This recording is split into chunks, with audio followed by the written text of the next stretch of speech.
भला हुआ मेरी माला टूट गई, मैं राम भजन से छूटी। भला हुआ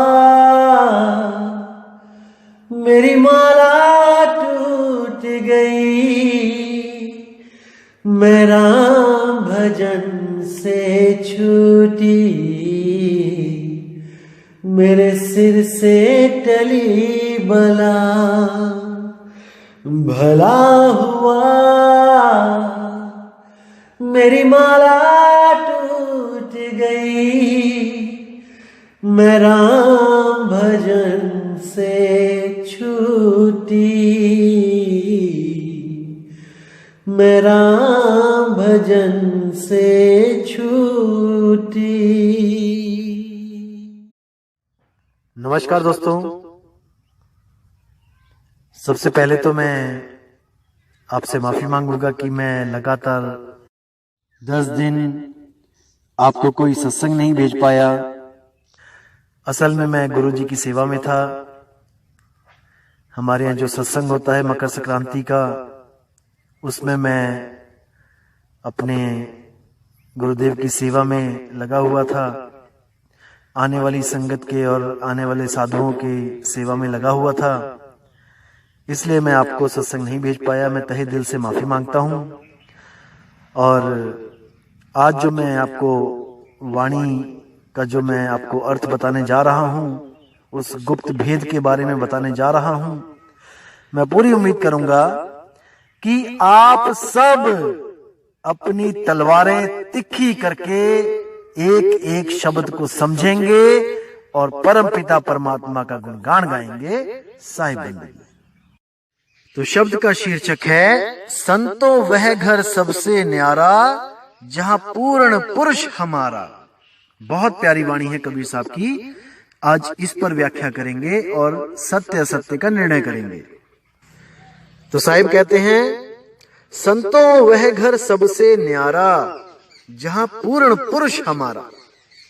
कि हे जीव, वो जो परमपिता परमात्मा का जो असली घर है, जहां पर वो मालिक, वो दया का सागर, वो प्रेम का सागर रहता है, वो सबसे न्यारा है। सबसे न्यारा, सब में होता हुआ भी सबसे न्यारा। तो क्या कहते हैं, जहां नहीं सुख दुख साच झूठ नहीं, पाप न पुण्य पसारा। कि भाई, जिस जगह की, जिस शब्द की मैं बात कर रहा हूं, जब उसकी प्राप्ति होती है तो वहां पर कोई सुख और दुख दोनों ही नहीं रहते। परम आनंद आ जाता है, ना सुखी ना दुखी। क्योंकि दुख और सुख केवल इंद्रियों का विषय है भाई। जब इंद्रियों को उसके सोच के अनुसार कोई चीज मिल जाती है तो वो सुखी हो जाता है, और जब कोई चीज जो उसको पसंद है उससे दूर हो जाती है तो वो दुखी हो जाता है। जैसे आपकी दुकान पे किसी दिन ज्यादा ग्राहक आ जाए, ज्यादा पैसा आ जाए, तो आप उस दिन सुखी हो जाते हो, खुश हो जाते हो, मन खुश हो जाता है। और अगर किसी दिन ग्राहक ना आए तो आप उस दिन अपने आप को दुखी समझने लग जाते हो। तो इसी सुख दुख से जो न्यारा है वो शब्द है। जब शब्द में सुरती समाएगी तो वो सुख और दुख दोनों से न्यारी हो जाएगी, परम आनंद अवस्था को प्राप्त हो जाएगी, जो इंद्रियों का विषय नहीं है। इस पे ध्यान देना दोस्तों। तो कहते, पाप न पुण्य पसारा। आप पाप और पुण्य दोनों से न्यारे हो जाते हो। जैसे साहिब कहते हैं, पाप और पुण्य ये दोनों बेड़ी, और एक लोहा एक कंचन केरी। आप पुण्य और पाप दोनों करके मुक्त नहीं हो सकते। आपने देखा होगा, कुछ लोग कहते हैं, अरे करना क्या है, बस बुजुर्गों की सेवा करो, अच्छे काम करो, किसी को दुख मत दो, दान करो, धर्म करो, यही है, इसी से मुक्ति हो जाती है। नहीं, इससे आपको अगला जन्म इस जन्म से बेटर मिल जाता है, लेकिन मुक्ति नहीं होती। क्योंकि मुक्ति केवल और केवल सतनाम से होती है, सच्चे नाम से होती है, राम के नाम से होती है। उस राम के नाम को जानने के लिए एक भेदी सतगुरु की जरूरत पड़ती है। वरना राम का नाम तो आप भी जानते हो, 2 अक्षरों का, हिंदी भाषा में रा और मां। लेकिन नानक साहिब कहते राम राम करता जग फिरे, राम न पाया जाए। वो राम ऐसे नहीं मिलेगा भाई, उसके लिए एक भेदी सतगुरु की जरूरत होती है। तो आगे क्या कहते हैं? नहीं दिन रैन चंद्र नहीं सूरज, बिन ज्योति उजियारा। वो जगह ऐसी है भाई जहां पे दिन रात सूरज चांद ये सब कुछ नहीं है, क्योंकि ये सब तत्वों का खेल है और वो निहित तत्व है। वहां पर किसी भी तत्व का प्रवेश ही नहीं है, कोई तत्व वहां नहीं पहुंच सकता। वहां ना तो आकाश पहुंच सकता है, ना वहां पे वायु पहुंच सकती है, ना कोई जल, ना कोई अगन, ना कोई धरती। वहां वायु भी नहीं पहुंच सकती है। और जो लोग सोचते हैं कि वायु का सहारा लेके, यानी प्राणों का सहारा लेके, यानी कि श्वासों का सहारा लेके उस लोक तक पहुंचा जा सकता है, उस अवस्था को प्राप्त किया जा सकता है, वो केवल एक भ्रम में जी रहे हैं। कभी नहीं हो सकता ऐसा, क्योंकि वो निहित तत्व है भाई। वो तत्वों में नहीं आता कि आप किसी तत्व की साधना करने लग जाओ, तत्वों पे ध्यान लगाने लग जाओ। त्रिकुटी पे ध्यान लगाओगे, त्रिकुटी क्या है? अरे त्रिकुटी भी तो मांस से ही बनी है। आंखों के पीछे जो त्रिकुटी है वो क्या क्या है?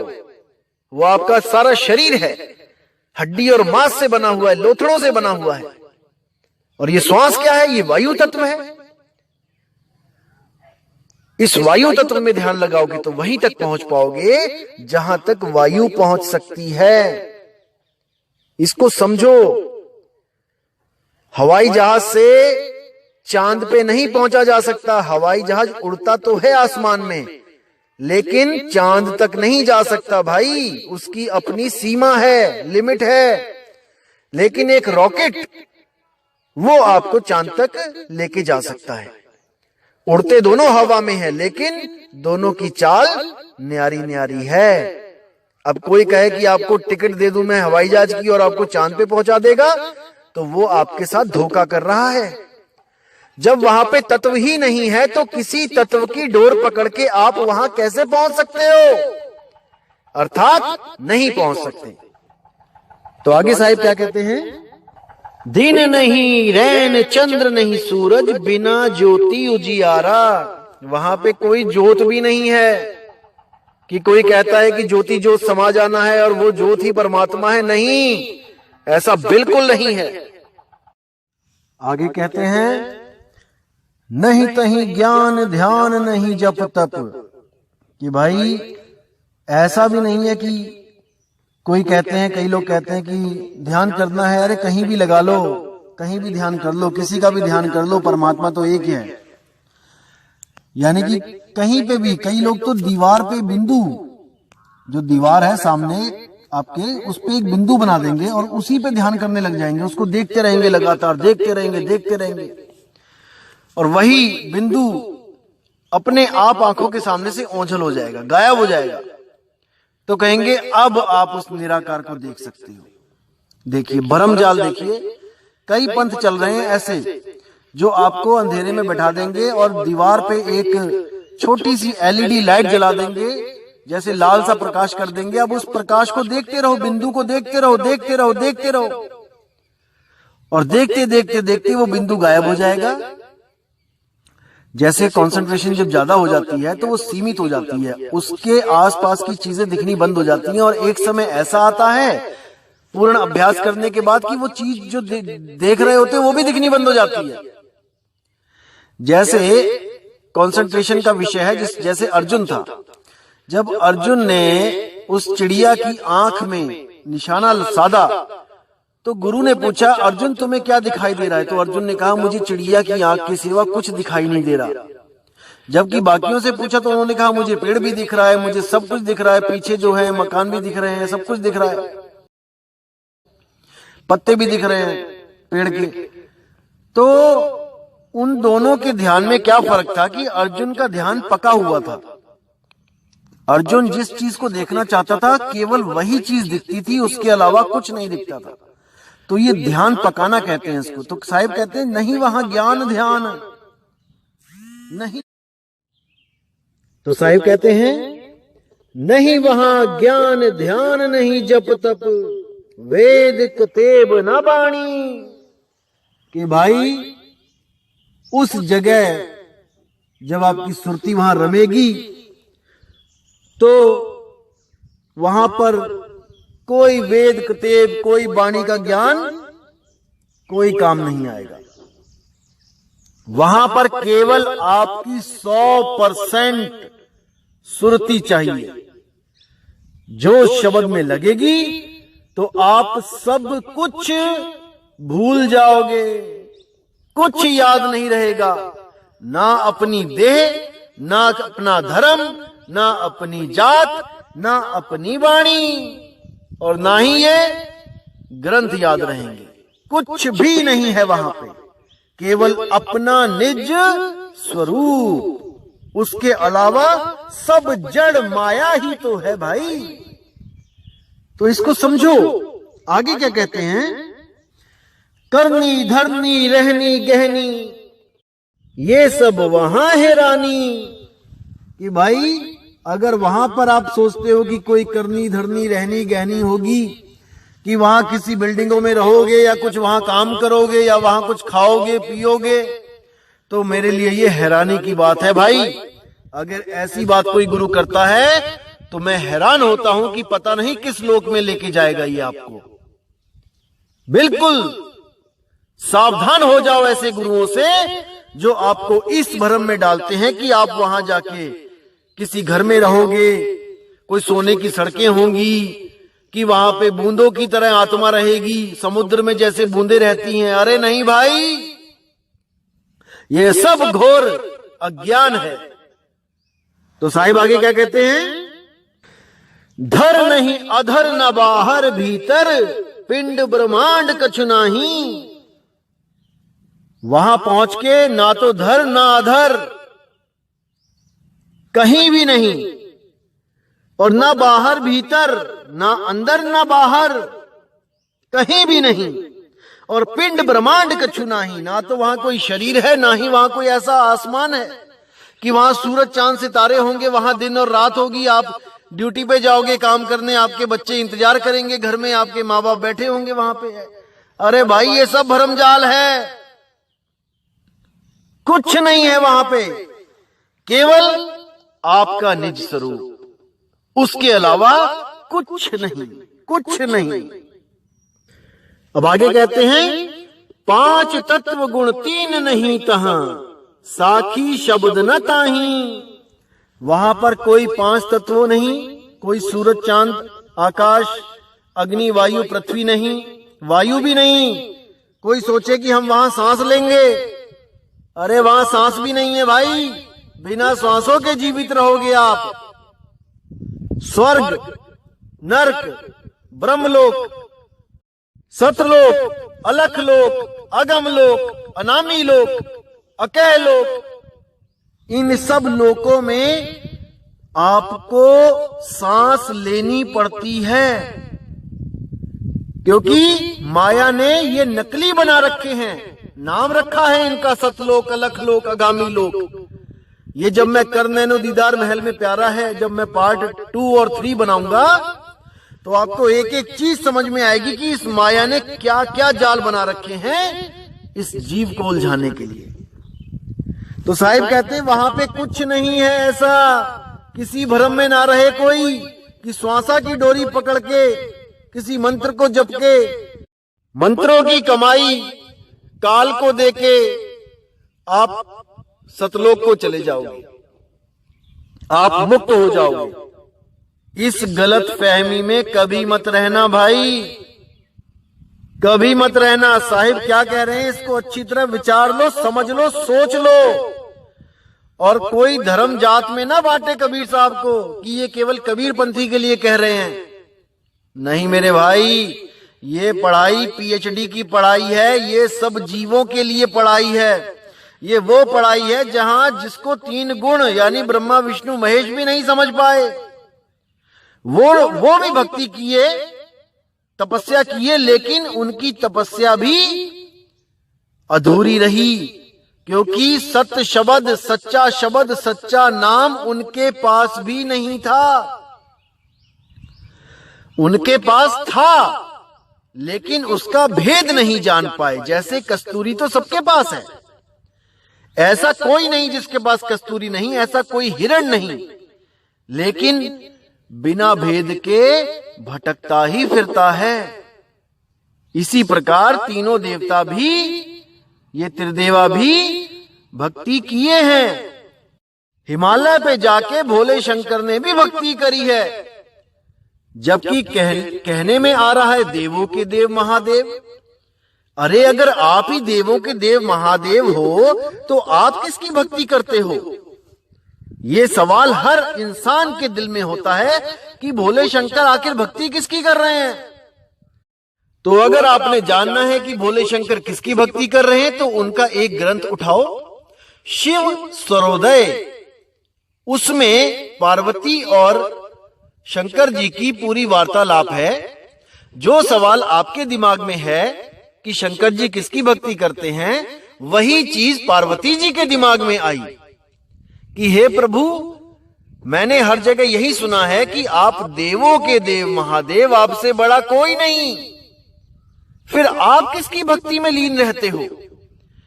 तब देखो वहां पे क्या लिखा है। वहां साफ लिखा है कि मैं उस निराकार ब्रह्म की भक्ति करता हूं जो इन 5 तत्वों का जनक है, जो इन 5 तत्वों में रमण करता है, जो इन 5 तत्वों से दुनिया को बनाता है, पालता है और उसका विनाश कर देता है। साफ लिखा है। और उसको प्राप्त करने की विधि भी बताई है कि साकार हकार, वहां पे साकार हकार लिखा है, सा से सो और हा से हंग। सकार यानी कि सो, हकार यानी कि हंग। गुप्त रूप में भेद दिया है वहां सोहंग का कि श्वास आती है तो सो, श्वास जाती है तो हंग।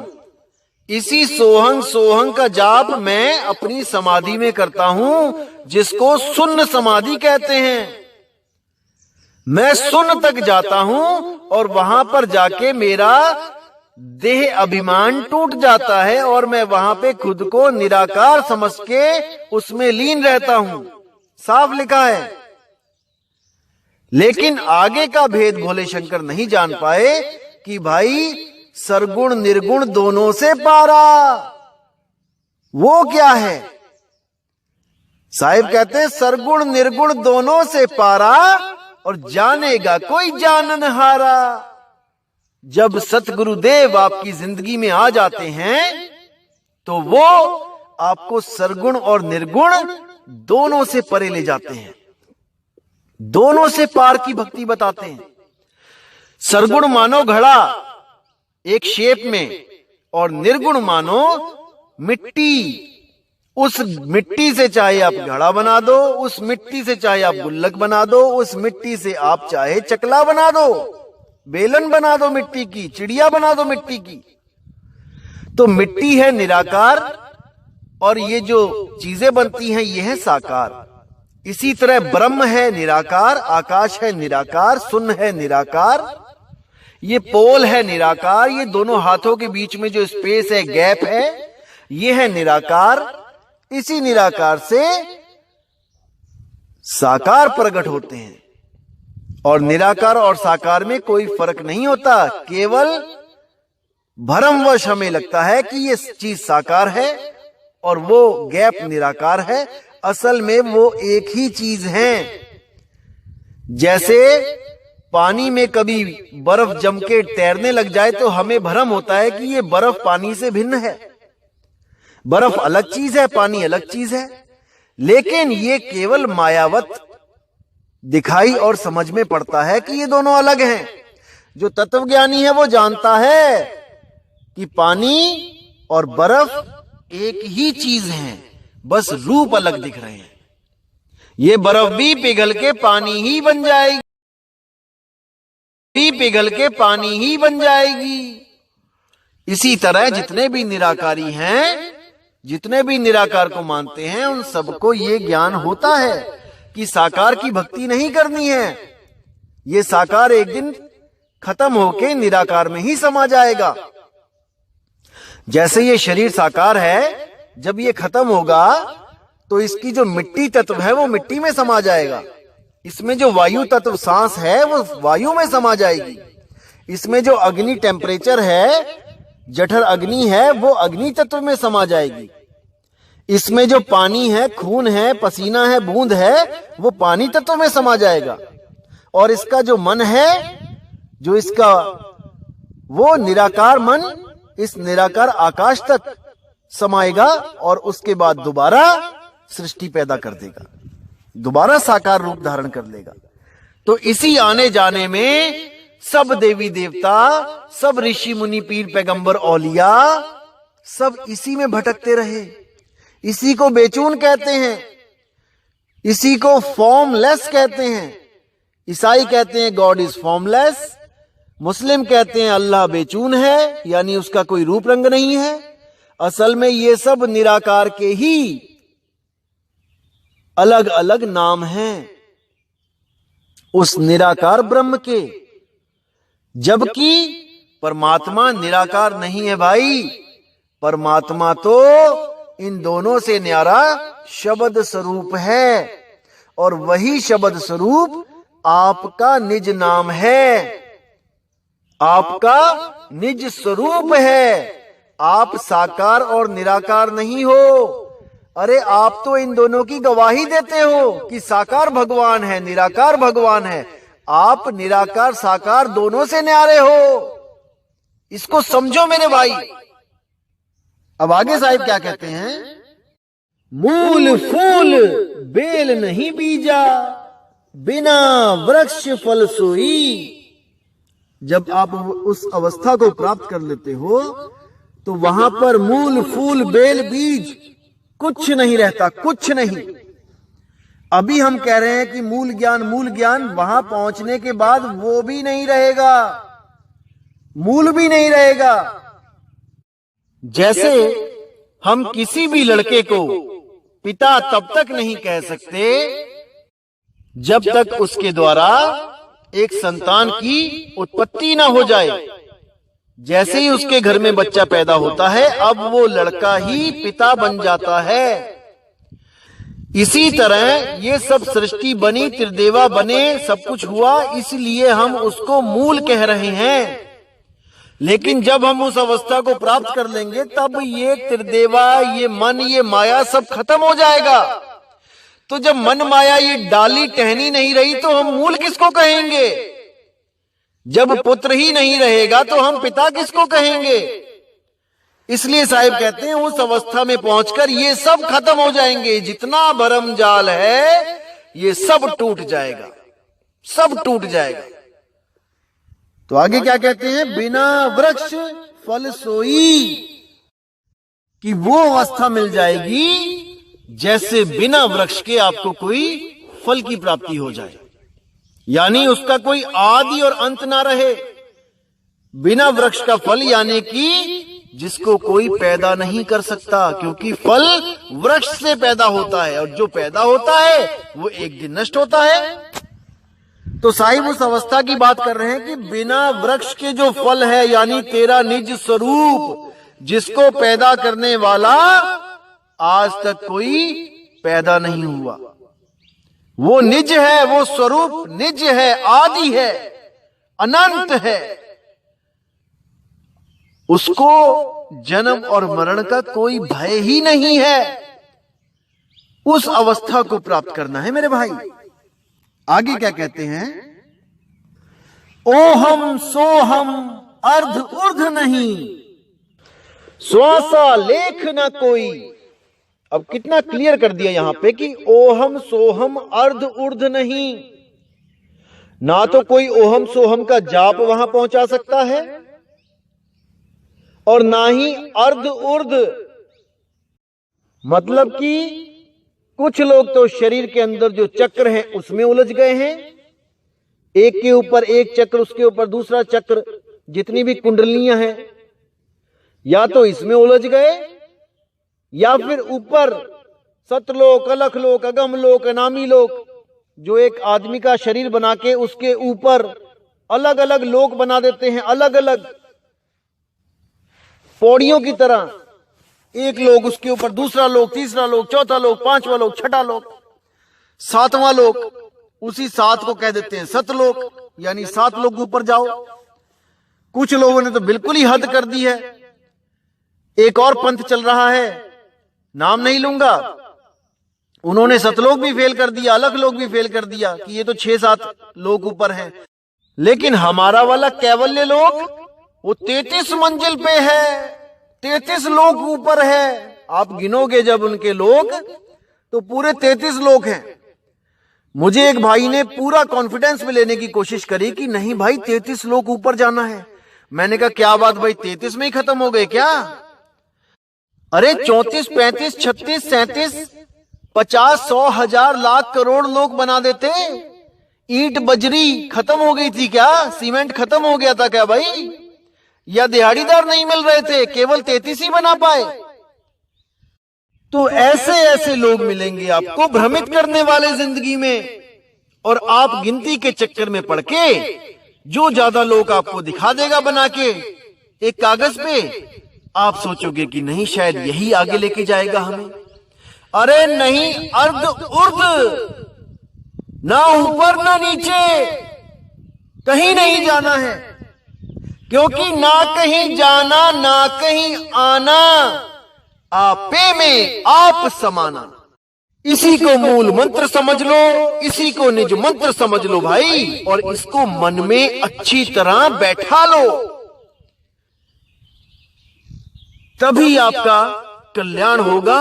अन्यथा आप इन्हीं लोगों के चक्कर में हमेशा आते जाते रहोगे, आते जाते रहोगे, क्योंकि ये लोग एक दूसरे से कनेक्टेड हैं, पौड़ियों की तरह। एक पौड़ी छोड़ी, दूसरी पौड़ी चढ़ गए, दूसरी पौड़ी छोड़ी, तीसरी पौड़ी चढ़ गए, तीसरी छोड़ी, चौथी चढ़ गए। ऐसे ही एक दिन आप उतर भी आओगे। लेकिन कबीर साहब का जो ज्ञान है वो विहंगम योग है। एक बार जब आपको उस अवस्था में पहुंचा दिया गया, अब वहां पर सारे भ्रम ही नष्ट हो जाते हैं। आप इस लोक को हमेशा के लिए भूल जाते हो, और जो आपने गलती करी है उसको आप सुधार लेते हो मेरे भाई। उसके बाद आपको कहीं आने जाने की जरूरत नहीं है। अपने निज स्वरूप, अपने निज नाम, अपने उस अखंड नाम में अपनी सुरती लगा के परमात्मा स्वरूप ही हो जाते हो। अब वहां पर काल नहीं आ सकता आपको भ्रमित करने। इसको समझो। तो साहिब आगे क्या कहते हैं? नहीं निर्गुण नहीं सरगुण भाई, नहीं सूक्ष्म स्थूला। कि भाई वहां निर्गुण सरगुण का भी कोई चक्कर नहीं है, और नहीं वहां कोई सूक्ष्म या स्थूल है कि मेरे शरीर की लाइट हो जाएगी 16 सूर्य की और परमात्मा की लाइट हो जाएगी अरबों खरबों करोड़ों सूरज की। ये सब भरम जाल है मेरे भाई, ऐसा कुछ नहीं है। ना वहां कोई सूक्ष्म और ना वहां कोई स्थूल, ना वहां कोई सूक्ष्म देह है, ना वहां कोई स्थूल देह है। इन देहों से न्यारे हो जाना है। तो आगे क्या कहते हैं?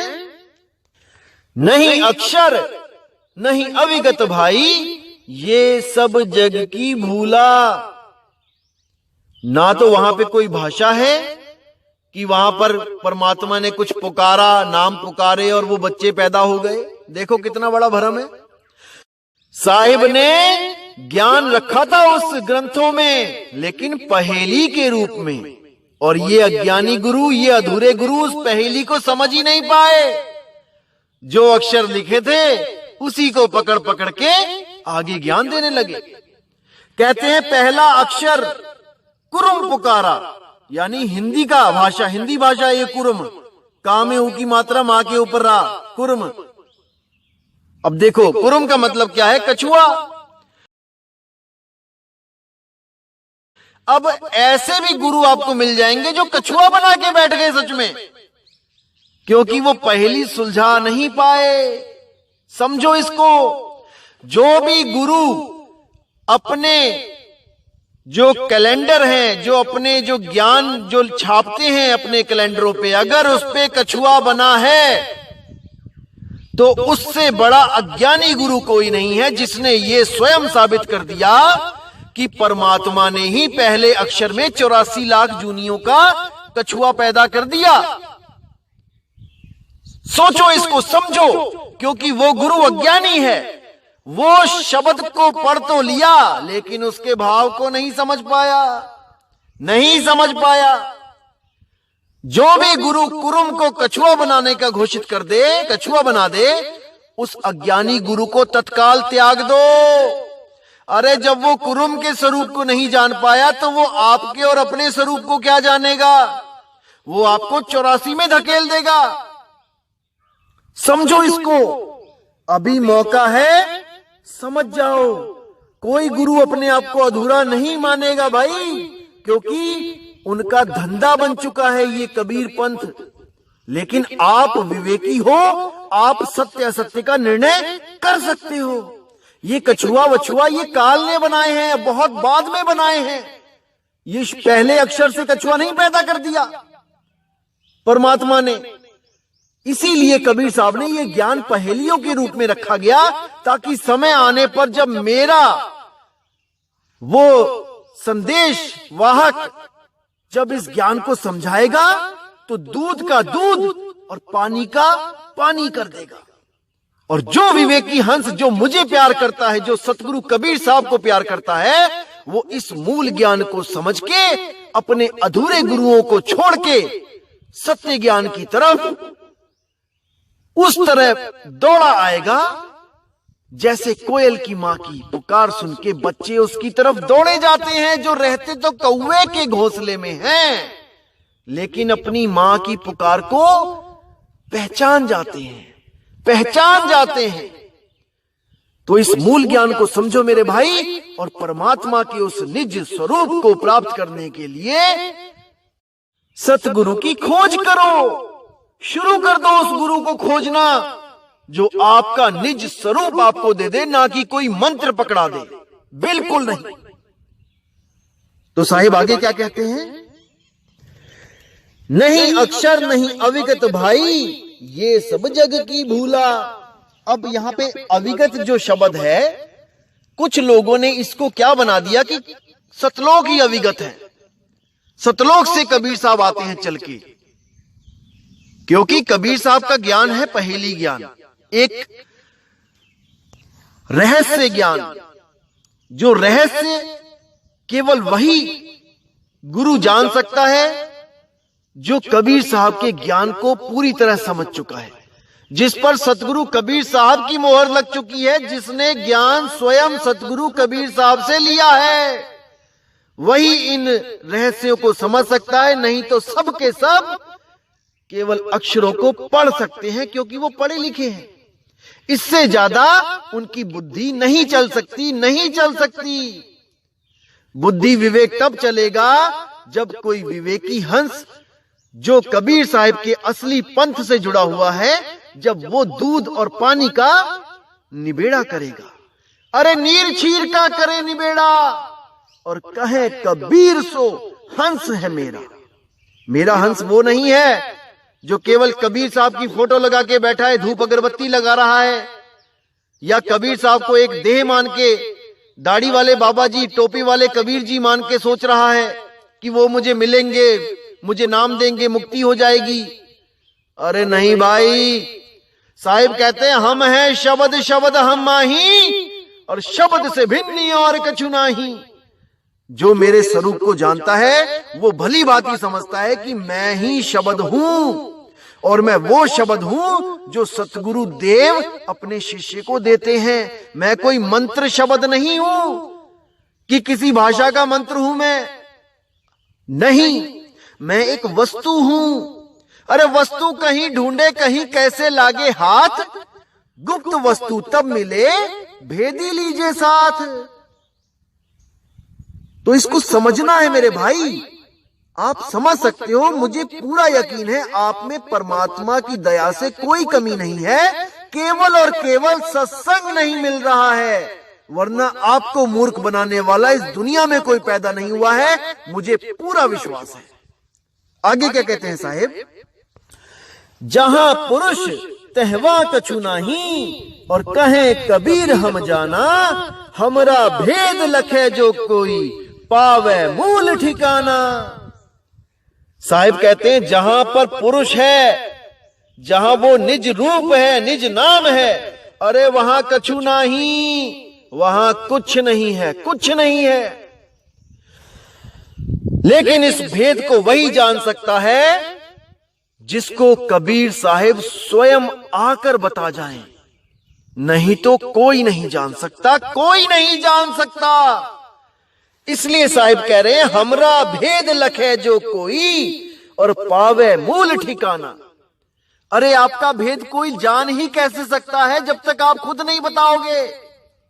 अंधा आंख वाले को पकड़ ही नहीं सकता, इसीलिए आंख वाला दया करके अपनी बाह अंधे के हाथ में दे देता है और कहता है ले मेरी बाह पकड़ और चल मेरे साथ।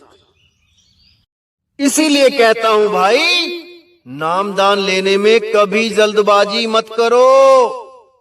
कम से कम 2000 लोगों की मेल, मैसेजेस, फोन आते हैं कि हमें एड्रेस दे दो गुरुजी का। नहीं मेरे भाई, आपको एड्रेस अभी नहीं मिलेगा। अभी केवल और केवल इस मूल ज्ञान को पूरा मन लगा के समझो, अभी समझो इसको केवल, बाकी सब छोड़ो। कई लोग कहते हैं कि भाई ऐसा ना हो कि हम कहीं मर जाएं, कहीं काल हमें पहले ही झपट्टा मार ले गुरु से नाम लेने से पहले। मेरे दोस्त, मेरे भाई, आप अभी समझ ही नहीं पा रहे हो कि आप किसकी कक्षा में बैठे हो। उस परमात्मा की क्लास को अटेंड कर रहे हो आप। You are the student and he is the lecturer. और उसके स्टूडेंट का कोई बाल बाका कर जाए, ऐसा हो नहीं सकता मेरे दोस्त। आप बिल्कुल फिक्र मत करो, वो आपके अंग संग है। बिल्कुल मत इस भ्रम को अपने दिमाग में आने दो कि आपको कुछ हो जाएगा। कुछ नहीं हो सकता। आज तक हुआ सो हुआ।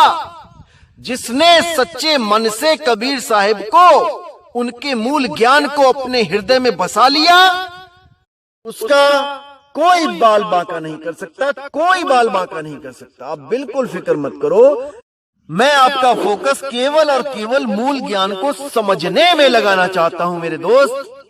इसलिए मैं कहता हूं अभी भूल जाओ, एड्रेस भूल जाओ, मत पूछो, केवल ज्ञान को समझो। ज्ञान को समझना उतना ही जरूरी है जितना एक बच्चे को तैराकी समझना, तैराकी जानना जरूरी है पानी में कूदने से पहले।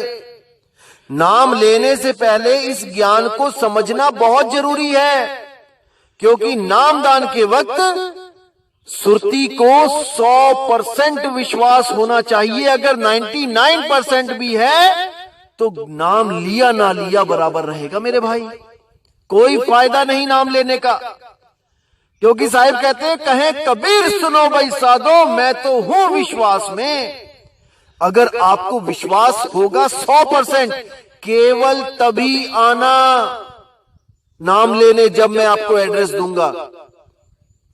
कोई जल्दबाजी मत करो, पहले इस मूल ज्ञान को अच्छी तरह दिल में बसा लो, ताकि 1% संशय ना रहे जो आज तक के अधूरे गुरुओं ने आपके दिमाग में जहर घोल रखा था।